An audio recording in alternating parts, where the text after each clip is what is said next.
How to fix Rockstar Games launcher download speed. Load up the Rockstar Games launcher and once you have signed into your account, you will click on settings here in the top right corner. Now from within these settings, from the left hand side, we will click on updates, and now you wanna check these two options.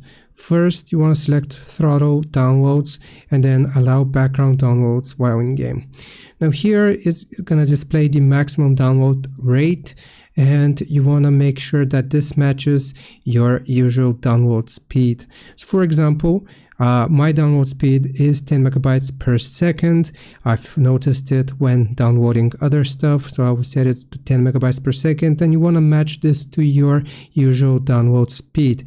That way it doesn't try to increase the speed or decrease it depending on the settings here.